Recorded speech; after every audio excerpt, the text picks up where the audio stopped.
আসসালামু আলাইকুম ভাই রে ভাই বিপিএল আগুন লেগে গেছে ভাই বিপিএল আগুন লাগছে আমার রিসেন্ট কালকে যে ভিডিওটা বানিয়েছি আমি কিন্তু ওখানে বারবার বলেছিলাম যে ভাই হয়তো বা এখনো 12 ঘন্টা হাতে আছে তাদের হাতে 12 ঘন্টা এখনো সময় আছে প্রত্যেকটা দলের হাতে কিন্তু এখনো 8 ঘন্টা সময় আছে হয়তো বা তাদের প্রাইভেসির কারণে তারা কিন্তু প্রচার করছে না এটা কিন্তু ভাই 100% হয়েছে 100% দেখেন ঠিক ম্যাচের আগে কিন্তু তারা কিন্তু এই আন্ডে রাসেল টিম ডেভিড এবং ভেঞ্চিকে কিন্তু দলে বেরিয়েছে রংপুর রাইডার্স সাথে কিন্তু খুলনা সিমরান হেটমার এবং জেসন হোল্ডারকে কিন্তু দলে গড়িয়েছে খুলনা টাইটান্স। তো ভাই যুদ্ধ কিন্তু লেগে গেল।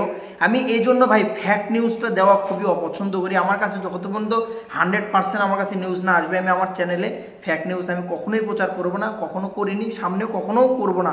আমি ওই ভিডিওতে বারবার বলেছিলাম যে ভাই হয়তো বা তারা একটা প্রাইভেসি বা একটা কৌশল খাটাচ্ছে যে ম্যাচের আগে ঠিক পাবলিশ করবে। আপনি যদি আমার পিছনের ভিডিওগুলো দেখে থাকেন আপনি একটাবার দেখেন, ওখানে দেখলে বুঝতে পারবেন কখনোই কিন্তু ফ্যাক্ট নিউজ প্রচার করার চেষ্টা করি না। তবে কনগ্রাচুলেশন যে আন্ডে রাসেল এবং টিম ডেভিড এবং হচ্ছে ভেন্সি এই তিনটা মালকে যে কিনেছে রংপুর রাইডার্স, ওপর দিকে জেসন হোল্ডার এবং হচ্ছে যে বলা চলে সিমরান হেটমার। এখন একটা প্লেয়ারের পারফরমেন্স নিয়ে বলি, বলা যায় নাইট রাইডার্সের হয়ে আন্ডে রাসেল দুর্দান্ত ফর্মে আছে, টিম ডেভিডের টিম যেটা আইএল টি20 সেখানেও কিন্তু সে দুর্দান্ত ফর্মে ছিল।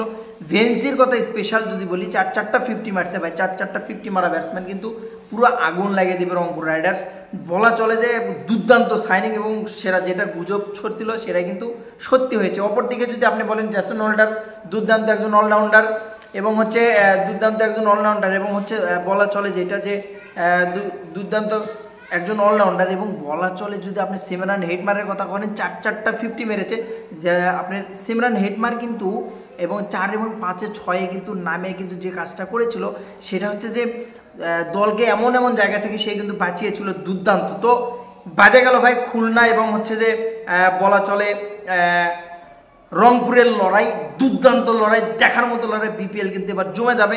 সাথে একটা আপডেট দিয়ে নেই বরিশালে মোহাম্মদ আলীকে কিন্তু সাইনিং করিয়েছে, যে কিন্তু পাকিস্তানের 2024-এর কাপে কিন্তু বলা চলে 9 থেকে 10টা ম্যাচ খেলে কিন্তু 24টা উইকেট নিয়েছিল, দুর্দান্ত একজন বোলার।